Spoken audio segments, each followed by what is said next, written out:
If I had a nickel for every time I've heard the phrase, data is the new oil, Oh, boy. I could probably fund my own startup. It's everywhere. Every boardroom, every tech article. And everyone says it with this, this incredible confidence. Exactly. They nod wisely. And what they mean is we have a ton of data, so we're sitting on a gold mine. The logic is, oil made people rich. We have data, therefore we're going to be rich. And that's the thing. The metaphor is actually, it's perfect. It's spot on. Okay. But almost everyone who uses it is focusing on the completely wrong part of the story.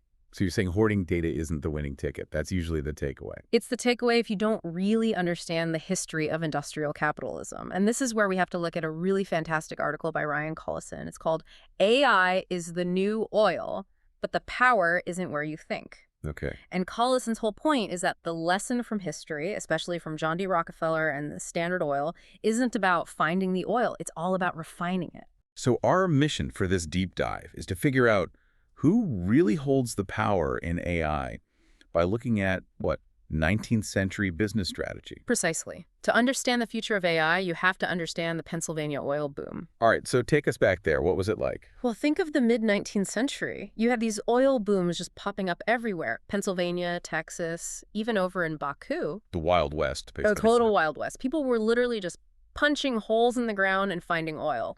And the assumption, just like today with data, was that if you own the well, you own the wealth. Right. You strike oil, you do a little dance, you're set for life. Yeah. That's the movie version, at least. That's the movie version, but the economic reality was a total disaster for those drillers. How so? It's what Collison calls the useless goo problem. Crude oil, when it comes right out of the ground, it's this nasty black sludge. Not exactly useful. Not at all. You can't put it in a lamp. You can't put it in an engine. Until you process it, it has almost no value. So the raw material is everywhere, but it's basically useless. And the market was a mess. Prices were all over the place. Every time some guy struck a new well, the market would get flooded and prices would crash. Drillers went bust constantly. And Rockefeller looked at all this chaos. And he saw an opportunity. He realized the real power, the bottleneck, wasn't in the extraction, it was in the refinery. He didn't care about owning the wells. Nope, not at first. Standard Oil's entire strategy was to control the refineries.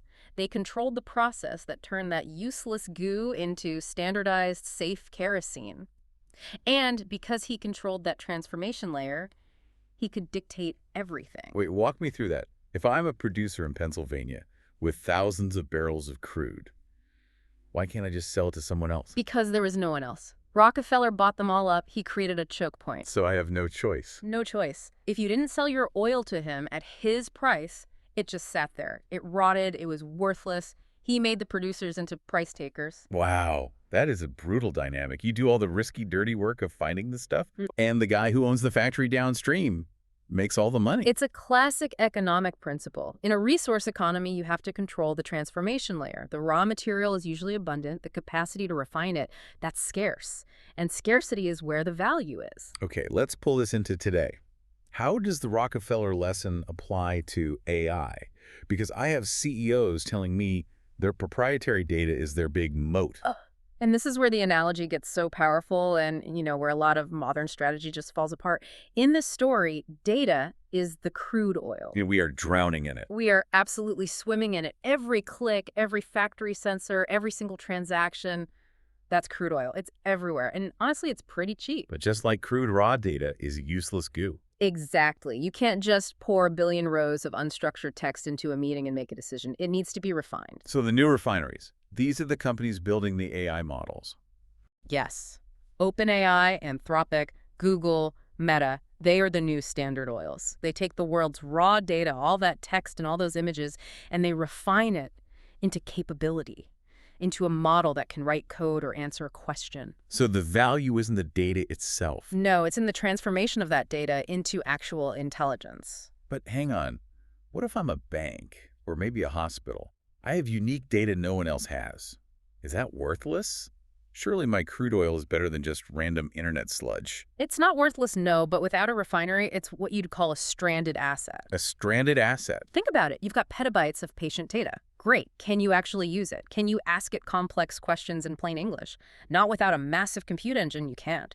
You are still completely dependent on the refinery to unlock the value of your own resource. You still have to pay the toll. So when a company says we have a data moat, They're really saying we have a lot of black goo in the backyard, but no factory to process it. That's it exactly. And this gets us to the infrastructure mode. Why aren't there more refineries? Why doesn't every company just build its own GPT-4?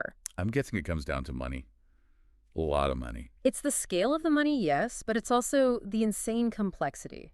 To build a top-tier AI refinery, a frontier model, you need a supply chain that is just...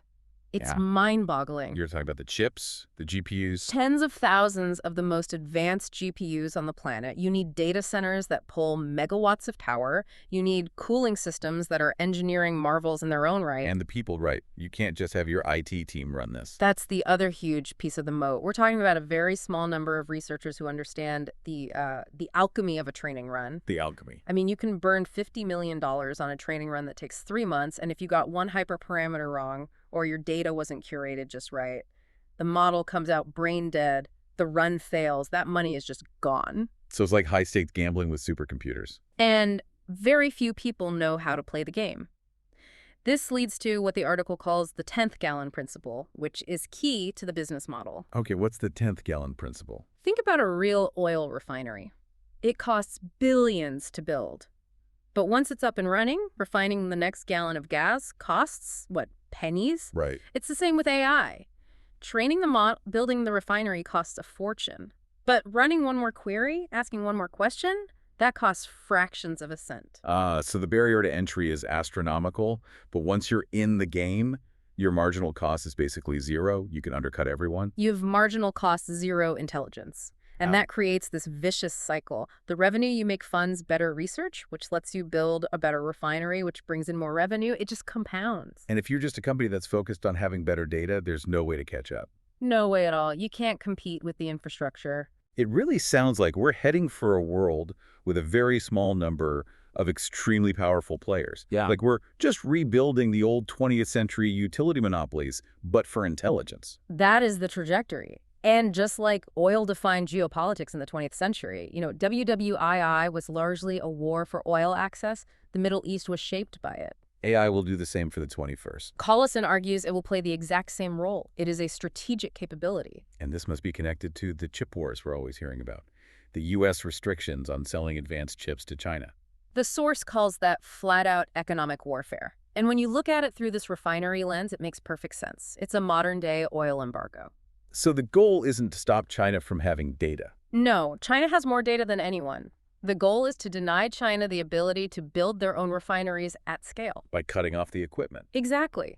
By cutting off access to those cutting-edge GPUs, the U.S. is trying to ensure China can't process all that data into frontier models. It's all about stopping them from having the compute. Because without the compute, you don't have the refinery. And without the refinery, your economy, your military, your intelligence agencies, they're all at a disadvantage. Right. And this brings up this really important concept of AI sovereignty. AI sovereignty, that sounds heavy. Yeah. What does that mean for a country like, say, France or Japan? It's the realization that if you don't have your own domestic refining capacity, if you have to rely on American companies for your AI models, you are strategically vulnerable. You become dependent. Digitally dependent. Imagine if your entire banking system, your medical diagnostics, your military logistics, all run on an API call to a server in San Francisco. You're a digital vassal state. You are renting your country's brain from a foreign power. That's why you're seeing this scramble now with nations trying to build their own sovereign AI clouds. They don't want to be the data colonies. Right, just supplying the crude to American refineries. And where does NVIDIA fit into all this? If OpenAI is Standard Oil. They're the ones making the refining equipment. The only ones, really. And their position is, you could argue, even more dominant than Standard Oil's ever was. It's like if Rockefeller couldn't build a new refinery without buying a critical part from one single company in the world, that's the supply chain today. There's one other layer to this metaphor that becomes incredibly literal, and we tend to gloss over it. You mentioned power, like actual electricity from a plug. Yeah, this is where the digital world smacks right into physical reality. The cloud isn't ethereal. A refinery is a physical beast. And it's hungry. It's incredibly hungry. These AI data centers require massive amounts of energy. Training one large model can use as much electricity as a small country. They're staggering. It is. And it means our 21st century AI ambitions are strictly limited by our 21st century energy supply. You're seeing data centers being built right next to nuclear power plants for a reason. Because the grid can't handle it otherwise. Exactly. The grid can't take the load. So the new bottleneck isn't just chips. It's whether you can even plug the machine in. And this just reinforces that infrastructure moat we talked about. Who can afford to secure a direct line to a nuclear power plant? Not a startup.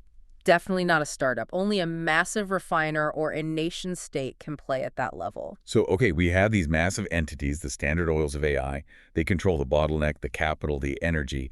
History tells us what comes next, right? The government comes in and breaks them up. That is the trillion-dollar question. Are we going to see a Standard Oil ending for big tech? The trust busters are coming. The source argues.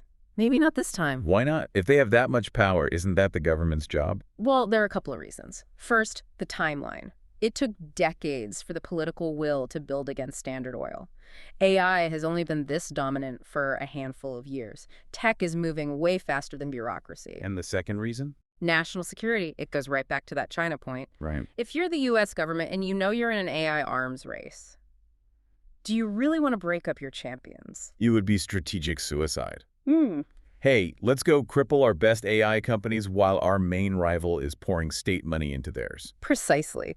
The source suggests we might see something totally different emerge. Not a breakup, but the rise of hybrid entities. Hybrid entities. That sounds like something out of science fiction. It's actually a very old idea. Think of companies like Lockheed Martin or Boeing. They're technically private. They have shareholders. But they're functionally arms of the state. Exactly. They are integrated with the military and intelligence apparatus. They become too strategic to fail. So they'll be regulated, sure, but also protected, part of the state's power structure.